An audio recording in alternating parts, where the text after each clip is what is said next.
Hopia baboy yan.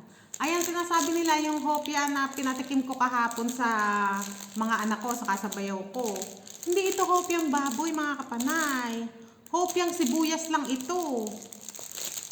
Hindi naman lahat ng hopya ay, porkit hopya ay baboy na, kayo talaga. Ano ito? Sibuyas lang. Tapos marami na yung matamis. Konting sibuyas, tapos matamis na. Pinay ang gumagawa nito dito sa Pakistan. Siya lang ang gumagawa nito. At saka walang baboy dito sa Pakistan. Meron ditong baboy, yung baboy ramo.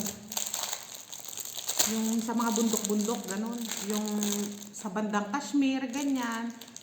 Hindi, siguro meron lang lugar sa Kashmir na meron. Tapos sa mga SWAT, ganyan. Basta yung malalapit sa bundok, mga baboy ramo, ganun. O, kainin natin. Baka kasi pang 1 week lang ito masira na, diba? Kain. Sarap.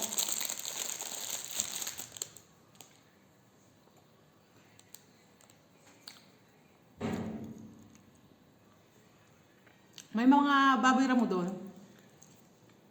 Hinahunting nila. Kunwari, nakakita sila ng baboy ramo. Tutuguisin nila yon.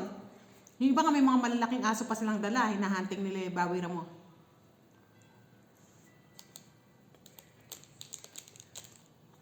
Tapos, pag mahuli nila yon, may mga dala silang may mga baril sila, ganun. Pag nategi nila yon, hindi nila niluluto yon. Ibinabaon lang nila yon, inililibing.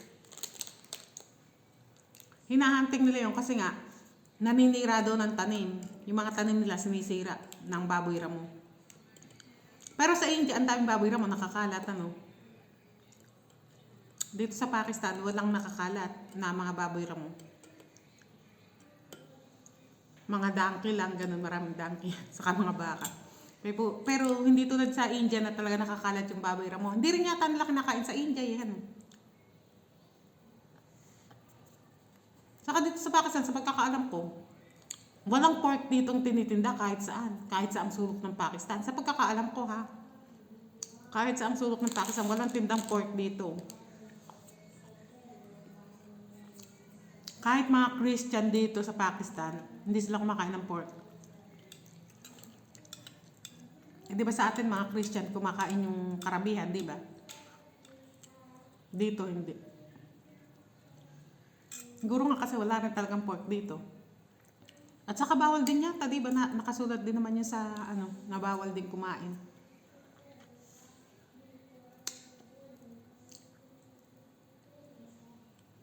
Basta hindi rin sila kumakain.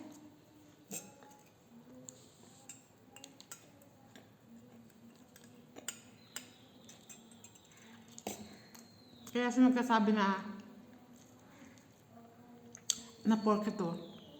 Ba't kung pinakain sila ng pork? Hindi. Ba't ko papakainin? Nakakatinuan pa naman ako. Kayo talaga. Pagdating sa pagkain, lalo na ipapatikim ko sa pamilya ng asawa ko, sa mga anak ko, maingat ako. Maingat ako sa pinapakain.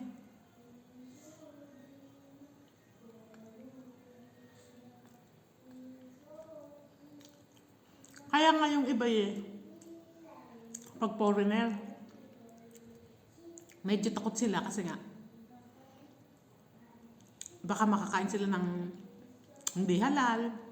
May mga ganyan na Pakistani, yung hindi kakainin yung iyahain mo, ganun. Parang takot nga sila, baka kung ano ipakain mo, ganun. Hindi rin pamilya ng asawa ko, ha? Dati lang naranasan ko yan. Kahit itog na nilaga inihain ko, ayaw kainin. Inis na inis ako talaga doon. Naikwento ko na sa inyo yun dati. Hindi ko malaman kung nabibisit lang ba sa akin o ano. Kaibigan ng biyanan kong babae yun. Kahit ano ihain ko, ayaw niya kainin. Kahit ano iluto ko. Kaya umu-order din yung, nasa Dubai kami noon, umu-order na lang kami ng pagkain. Tapos nagluluto din ako. Yung niluluto ko, kinakain ng biyanan ko, ng bayaw ko, ganyan.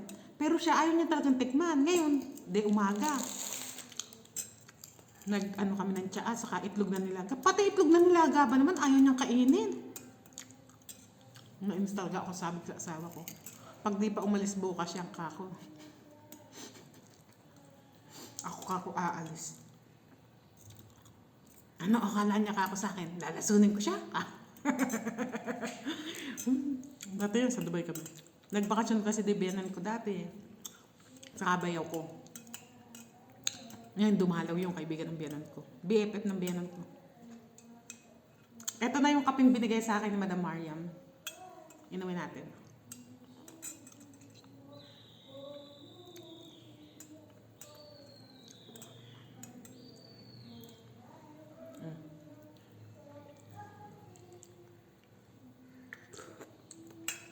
Napaso ang muso. Sobrang init.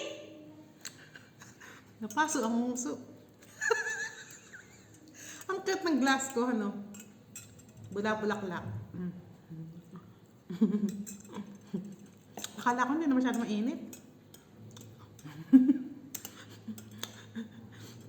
Napaso tuloy yung muso. Pampadayet daw ito eh. Tignan nyo, may mga buto-buto siya. Kaya nga lang, hindi ko lang pagtatalab sa akin to. Ang lakas ko na naman kumain eh. Eh tulad nito, hopya. Sigurado, matamis ito eh. Sigurado, malakas mataba ito. Talagang masarap pumigop ng kape ngayon kasi nga, winter. Tamang-tama ito. Kasi ubos na yung kape ko eh. Matagal nang ubos. Ang kinakape ko talaga, kopi ko. Kopi ko white ba yun? Black ka, ganun. Ang sarap kaso naubos na. Buti binigyan akong kape.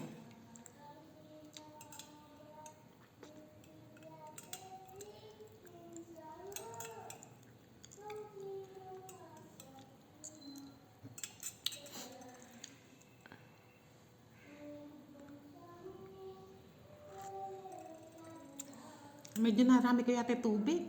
Sobrang tabang na.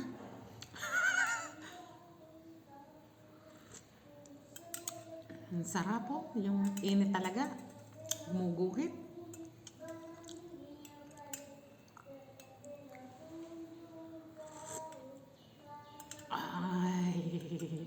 Ay, alas 5 na dyan sa Pinas. Oras na ng lutuan pala. O habang kayo nagluluto dyan, sabayan nyo akong magkape. Ano ang hapunan nyo ngayon? Ano niluluto nyo?